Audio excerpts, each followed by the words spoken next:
Saya pribadi nasihatnya adalah mari monggo semangat ngaji dimanapun jenengan berada. Nggak harus digaji.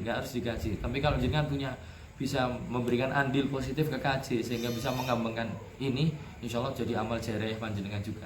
Entah secara materi atau nanti kalau ada praktek lapangan pasang pipa atau apa kerjasama dengan Ustaz Abdul Asfad dan yang lainnya, bagus, masya Allah. Tetap kompak aja.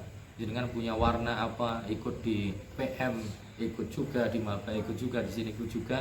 Makin warna-warni dalam kebaikan makin banyak, makin panjenengan ngumpulin pahalanya dari banyak sisi. Nih, begitu. Jadi yang kita butuhkan adalah untuk berpegang pada iman dan istiqomah di jalan itu. Dalam hadis riwayat Muslim dari Abi Amr atau Abi Amroh, ada seorang sahabat datang kepada Nabi SAW. Dia bertanya kepada Nabi SAW, as'alu anhu ahadan ghairak.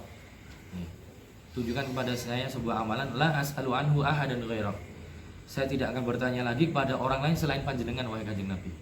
Nabi mengatakan, qul amantu billah tsumma istaqim. Katakanlah, wahai fulan, saya beriman kepada Allah, kemudian istiqomahlah di atas jalan itu, di atas jalan keimanan.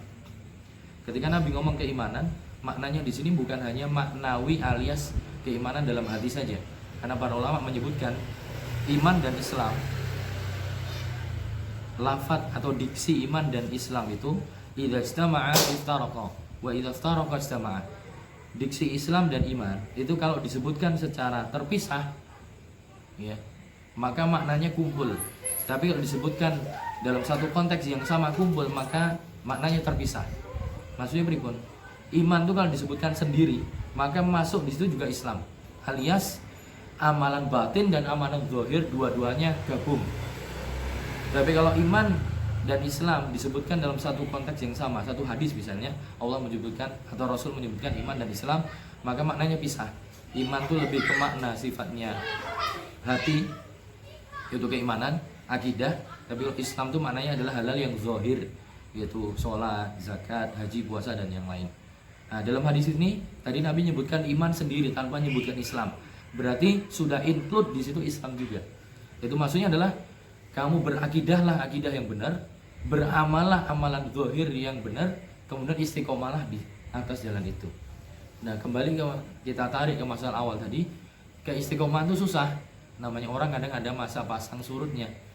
Nah, ketika pasang surutnya ada futur ada enggaknya, itu butuh untuk apa? Di antara cara untuk menjaga istiqomah adalah tadi punya circle yang baik. Nah, ketika punya circle, ya tadi dinamikanya adalah kadang ada cocok atau enggaknya. Kadang ketidakcocokan atau kecocokan yang ada ini jangan sampai kemudian bercerai-berai, tapi jadikan menjadi kita belajar untuk saling memaklumi, saling bersabar, saling memaafkan, sehingga ketika circle-nya baik, saling ingat mengingatkannya jalan, maka keistiqomahannya juga jalan. Maka akidah yang benarnya juga konsisten, amalan zahirnya juga bisa jalan.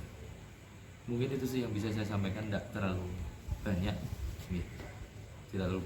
semoga bermanfaat terutama untuk saya pribadi, dan juga untuk kawan-kawan sekalian, baik teman-teman KJ yang angkatan lama maupun yang angkatan baru. Meningkatkan wallahu a'lam bishawab. Assalamualaikum warahmatullahi wabarakatuh. Waalaikumsalam warahmatullahi wabarakatuh.